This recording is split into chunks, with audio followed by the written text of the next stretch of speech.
ഒരുപാട് കാലഘട്ടങ്ങളായി നമ്മൾ കേൾക്കുന്ന ഒരു സബ്ജക്റ്റാണ് നവോത്ഥാനം. എന്താണ് നവോത്ഥാനത്തിന്റെ ഡെഫിനിഷൻ? നവോത്ഥാനം സമകാലിക ലോകം, പ്രത്യേകിച്ച് ഇന്ത്യൻ സാഹചര്യങ്ങൾ ചർച്ച ചെയ്യേണ്ട ഒരു വിഷയം തന്നെയാണ്. നവോത്ഥാനം എന്നതുകൊണ്ട് ഉദ്ദേശിക്കുന്നത് ഒരു സമൂഹത്തിന്റെ പുതിയ ഉണർവാണ്.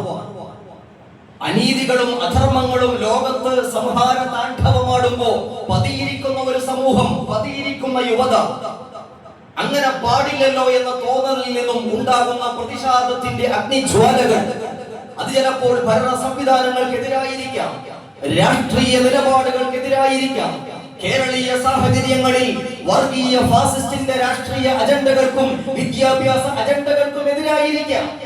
ഒരു സമൂഹത്തിന്റെ പുതിയ ഉണർവ്, മറ്റൊരു ഭാഷയിൽ പറഞ്ഞാൽ പുനരുജ്ജീവനം, വേറൊരു ഭാഷയിൽ പറഞ്ഞാൽ പുരോഗതിയിലേക്കുള്ള ഉയർത്തെഴുന്നേൽപ്പ്. ഒരു സമൂഹത്തിന്റെ, ഒരു യുവതയുടെ, ഒരു സൊസൈറ്റിയുടെ പുരോഗതിയിലേക്കുള്ള ഉയർത്തെഴുന്നേൽപ്പ്.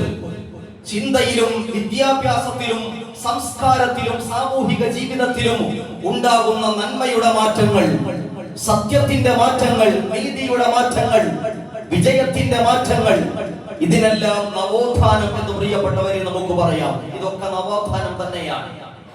എന്റെ ശബ്ദം ശ്രവിക്കുന്ന എന്റെ പ്രിയപ്പെട്ടവരൊന്ന് ശ്രദ്ധിക്കുക. ചരിത്രം, എത്രയോ ചരിത്രങ്ങൾ ഈ നവോത്ഥാനത്തിന് സാക്ഷിയാണ്. ലോകത്തിന്റെ പ്രത്യേകമായ സാഹചര്യങ്ങളെ നമ്മൾ വിലയിരുത്തുമ്പോ എല്ലാ നവോത്ഥാന കാലഘട്ടങ്ങളുടെയും മുന്നണി പോരാളികളായിരുന്നു യുവാക്കൾ എന്ന വിഷയത്തിൽ ആർക്കാണ് സംശയമുള്ളത്? ലോക രാജ്യങ്ങളെ നിങ്ങളൊന്ന് പഠിക്കുക. അറേബ്യൻ രാജ്യത്തിന്റെ പൂർവകാല സിദ്ധാന്തങ്ങളിലേക്ക് നിങ്ങളൊന്ന് കടന്നുപോകുക.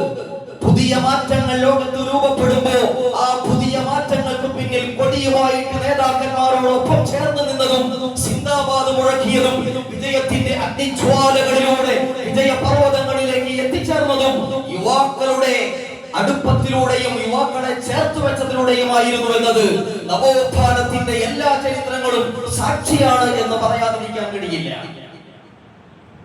പരിശുദ്ധമായ ദീൻ അറേബ്യൻ സൈകത ഭൂമിയിൽ തുടക്കം കുറിക്കുന്ന ഒരു കാലഘട്ടം. ആദരവായ ഹബീബ് മുഹമ്മദ് മുസ്തഫ സല്ലല്ലാഹു അലൈഹി വസല്ലമ തങ്ങൾ ലാ ഇലാഹ ഇല്ലല്ലാഹ് എന്ന വിശുദ്ധമായ വിശ്വാസത്തിന്റെ ആത്മീയ ധാരയെ അറേബ്യൻ മണ്ണിലുള്ള ജനങ്ങളോട് വിളിച്ചു പറയുന്ന സന്ദർഭം, അതൊരു ഉണർവിന്റെ പുതിയ കാലഘട്ടമാണ്. യഥാർത്ഥത്തിൽ ഇതൊരു നവോത്ഥാനത്തിന്റെ അറേബ്യൻ കാലഘട്ടമാണ്. ആരാണെന്ന് മുഹമ്മദ് റസൂലുള്ളാഹി സ്വല്ലല്ലാഹു അലൈഹി വസല്ലമ തങ്ങളോടൊപ്പം കൊടി പിടിച്ചത് ആരാ? നമ്മൾ ചിന്തിക്കണം. അതിൽ ഒന്നാമനായിരുന്നു മഹാനായ അലി ഇബ്നു അബീ ത്വാലിബ് റളിയല്ലാഹു തആല അൻഹു. കാലഘട്ടത്തിൽ പ്രിയപ്പെട്ട പ്രവാചകന്റെ പുന്നാര മകൾ ഫാത്തിമ റളിയല്ലാഹു അൻഹയെ വിവാഹം കഴിച്ചുകൊണ്ട് അല്ലാഹുവിന്റെ റസൂലിന്റെ ഏറ്റവും പ്രിയപ്പെട്ട മരുമകനായി വളർന്നു വന്ന അലിയാർ തങ്ങൾ ഒരു യുവകേസരിയായിരിക്കെ, അലിയാർ റളിയല്ലാഹു അൻഹുവിന്റെ ചരിത്രങ്ങളിലേക്ക് നമ്മൾ കടന്നുപോയാൽ ഖൈബറിന്റെ രണാങ്കണം നമുക്ക് ഒരിക്കലും മറക്കാൻ കഴിയില്ല. ഒരു കോട്ടയുടെ ഉള്ളിലേക്ക് കടക്കുമ്പോ ഒരു മനുഷ്യന്റെ കരങ്ങൾ കൊണ്ട് താങ്ങിയാൽ പൊക്കാൻ കഴിയാത്ത കോട്ടയുടെ കവാടം, ആ കവാടത്തെ സ്വന്തം കരങ്ങൾ കൊണ്ട് ഏറ്റെടുത്തിട്ട് അത് ശത്രു സമൂഹത്തോട് ഒരു പരിചയമായിട്ട് പ്രൊട്ടക്ട് ചെയ്തുകൊണ്ട് യുദ്ധം ചെയ്ത അന്നത്തെ യുവ കേസരിയുടെ പേര് മഹാനായ അലി ഇബ്നു അബീ ത്വാലിബ് റളിയല്ലാഹു തആല അൻഹു. ഇസ്ലാമിന്റെ നവോത്ഥാന കാലഘട്ടത്തിൽ പ്രിയപ്പെട്ട റസൂലിനോടൊപ്പം കൊടിപിടിച്ച യുവാവായ ഒരു സഹാബിയുടെ പേരാണ്. 2 സുബൈർ ഇബ്നുൽ അവ്വാം, 3 തൽഹത്ത് ഇബ്നു ഉബൈദില്ല, 4 സഅദ് ഇബ്നു അബീ വഖാസ്. ഈ പറയപ്പെട്ട യുവാക്കളൊന്നും പ്രായത്തിൽ ഒരുപാട് ഏറിയവരായിരുന്നില്ല. പക്വതയുടെയും ശാരീരിക ക്ഷമതയുടെയും യുവത്വത്തിന്റെയും കാലഘട്ടത്തിൽ പുതിയൊരു ആശയത്തെ, പുതിയൊരു ഉണർവിനെ, പുതിയൊരു ജീവിതത്തെ ലോക സംസ്കാരത്തിന്റെ നിലപാടാക്കി പുണ്യ റസൂൽ പ്രഖ്യാപിക്കുമ്പോ പുണ്യ നബിയോടൊപ്പം ഒരു നവോത്ഥാന നായകന്റെ കൂടെ കൊടിപിടിക്കാൻ തയ്യാറായി മഹാനായ അലിയാർ തങ്ങൾ. സുബൈർ ഇബ്നുൽ അവ്വാം, തൽഹത്ത് ഇബ്നു ഉബൈദില്ല, സഅദ് ഇബ്നു അബീ വഖാസ് റളിയല്ലാഹു തആല അൻഹു എല്ലാം യുവാക്കളാണ്. അതുകൊണ്ട് യുവാക്കളെ നമ്മൾ ചേർത്ത് പിടിക്കണം. നമ്മുടെ രാജ്യം ഇന്ന് ഇതുവരെ കണ്ടിട്ടില്ലാത്ത വലിയ പ്രക്ഷോഭങ്ങൾ നേരിട്ടുകൊണ്ടിരിക്കുകയാണ്.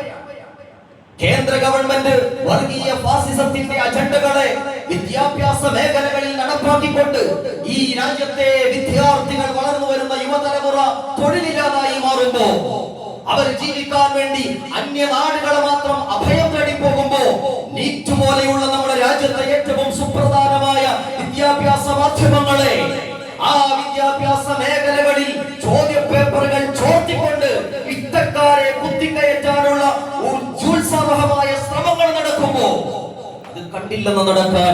അത് കണ്ടില്ലെന്ന് നടിക്കാൻ പ്രിയപ്പെട്ടവരെ ഒരിക്കലും നമുക്ക് കഴിയില്ല.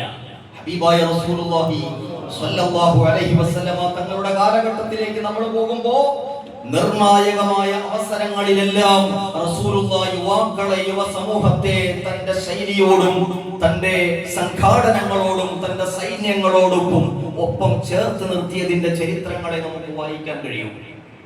ഒരുപാട്